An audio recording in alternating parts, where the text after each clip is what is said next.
If you guys are looking for cheap and reliable FC25 Ultimate Team coins to upgrade your team, then get yourselves over to FIFAcoin.com. They've got loads of great discounts and giveaways, and you can also get an extra 5% discount when you use my code Martain. Link will be in the description. Hi guys, Martain88 here, and welcome back to another Eafc 25 video. And today I am showing you my tactics that I use to see out a game, okay? Which I've just done my tactics to get back into the game, like attacking ones, and these are the tactics that I would use to try and see out a game, okay? And I think both are vital, to be honest with you. I think that people don't use it as much this year, even though we're in start of July, because of the change of the player positions and the roles and all that type of stuff, where it was a lot easier to just switch formation, because now you need to have players that can fit the systems to chase the game or to see it out. I played this 4-2-3-1 anyway, so there's absolutely no problem here. But again, a little bit like my comeback tactics, this isn't the team that I would start with at all, so it's done for a reason, Okay, so let's get into it. Now, to start off with, there's nothing different here. I use short passing anyway, and I swear by it, and definitely to see out a game, that's what I want. Yeah, we want support. When we first win it, we want people there, because the biggest way that you're going to concede a goal is by winning it and giving it straight back, or running into someone or something stupid like that. So you need to have some options to move that ball up the pitch, because that's the kiddie. You want to get the ball inside their half, And worst case, just smack it up there, yeah? When I'm doing my coaching sessions, I say that to some people, and they're like, what?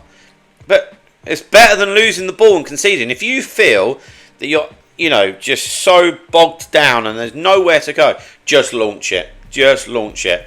But if we can, we'd like to move the ball up the pitch and get the team up there, and then perhaps you can waste a bit of time or probe and maybe go for another goal.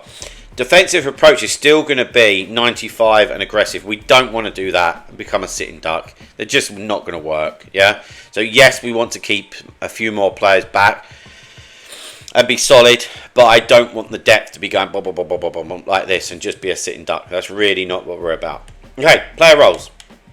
So guys, before I get into the player roles, I did just want to mention that I'm still offering coaching sessions. I'll be doing it all the way up into September.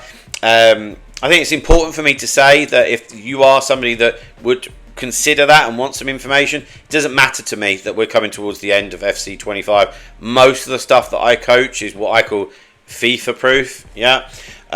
So you're just going to carry it over to FC26 anyway, and that's why I've coached some people for 2 or 3 years. So yeah, if you're interested, please feel free to get back to me on the email below. Right, okay, so I think with this, it's very important to look at this without the ball and with the ball. Although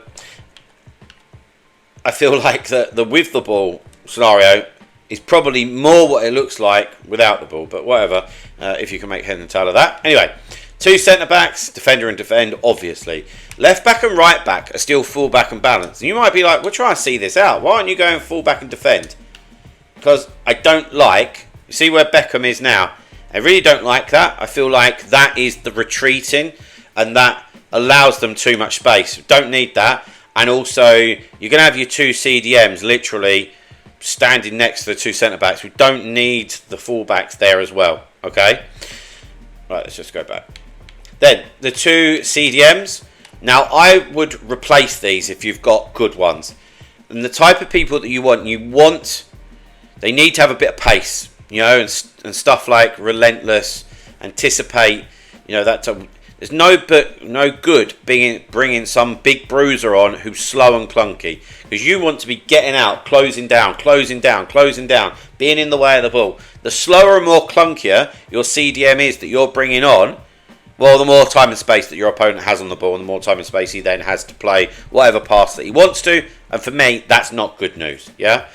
People laugh at me. I actually really quite like Philip Lahm. Yeah, he doesn't have the stats, play style, etc. But he moves like a gem, and you know, if somebody like coming on, you know, it works quite well, you know. So just see who you've got in your club, quite frankly, yeah. But they're on deep line playmaker and defend, so they won't be going anywhere. They'll just be trying to protect you, yeah. Okay, out here onto the wings, you can see, well, I've got João Cancelo there. He's actually my right back, so nice and easy. I would just bring Beckham on and put Cancelo up to right mid. Lovely. Why? Because he's got loads of defensive stats. Loads. Z Roberto, the other side, loads of defensive stats. Bruno Fernandes is going to come back into the midfield. He's got loads of defensive stats. And of course, even Cristiano Ronaldo is, you know, big physically and can put himself about. So you've not got anybody in the team that is going to let you down in making a challenge or an interception, you know. And that's vital to have a look at that. Yeah, and we've got wide midfielder and defend, so they're not really worried about going forward. If you need to get up the pitch, trigger them. It's fine. Yeah, Cam, playmaker, balanced. You see, don't read that bit. Let's read this bit. When asked to be balanced, the playmaker will offer defensive support when needed, as well as orchestrating attacks. You know, so they will give us some defensive support. And so if you got a team attacking through the middle, you could potentially grab Bruno Fernandes here, and he becomes like a third CDM in a way, you know. And then of course up front is Cristiano Ronaldo. So guys, there we have it. They are my seeing a game out tactics, defensive tactics, whatever you want to call them. Hopefully that helps you out in some way, even if it's just a bit of knowledge about thinking differently about how to set up to see a game out.